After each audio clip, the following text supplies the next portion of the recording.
നമസ്കാരം. സാംസ്കാരിക വാർത്തകൾ. OICC യാംബു ഏരിയ കമ്മിറ്റിയുടെ തിരഞ്ഞെടുക്കപ്പെട്ട പുതിയ ഭാരവാഹികളുടെ സ്ഥാനാരോഹണത്തോടനുബന്ധിച്ച് പെരുന്നാൾ രാത്രി സംഘടിപ്പിച്ച ഈദ് ഫെസ്റ്റ് 2024 പ്രവാസികൾക്ക് വ്യത്യസ്ത അനുഭവമായി. ഗാനമേള, കുട്ടികളുടെ കലാപ്രകടനങ്ങൾ, സാംസ്കാരിക സമ്മേളനം എന്നിവ ശ്രദ്ധേയമായി.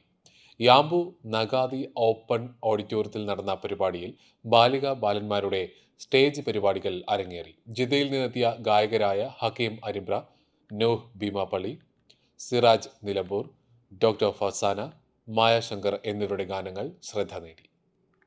ഒമാനിലെ ഏറ്റവും വലിയ മൃഗശാല സഫാരി വേൾഡ് വടക്കൻ ഷർക്കിയ ഗവർണറേറ്റിലെ ഇബ്ര വിലായത്തിൽ സന്ദർശകർക്കായി തുറന്നുകൊടുത്തു. ആയിരക്കണക്കിന് ആളുകളാണ് ഉദ്ഘാടന ദിവസമായ വ്യാഴാഴ്ച മൃഗശാലയിലേക്ക് എത്തിയത്. അതേ ദിവസം പെരുന്നാൾ ആഘോഷത്തിന്റെ ഭാഗമായി സഫാരി വേൾഡ് മാനേജ്മെന്റ് പ്രത്യേക ടിക്കറ്റ് നിരക്കുകൾ പ്രഖ്യാപിച്ചിട്ടുണ്ട്. എല്ലാ പ്രായക്കാർക്കും 3 റിയാലായിരിക്കും പ്രവേശന ഫീസ്. 3 വയസ്സിൽ താഴെയുള്ള കുട്ടികൾക്ക് പ്രവേശനം സൗജന്യമാണ്. മൃഗശാലയുടെ ആദ്യഘട്ടം പൂർത്തീകരിച്ച് 1,20,000 ചതുരശ്ര മീറ്റർ വിസ്തൃതിയിലുള്ള സ്ഥലത്തിന്റെ ഉദ്ഘാടനമാണ് കഴിഞ്ഞ ദിവസം നടന്നത്.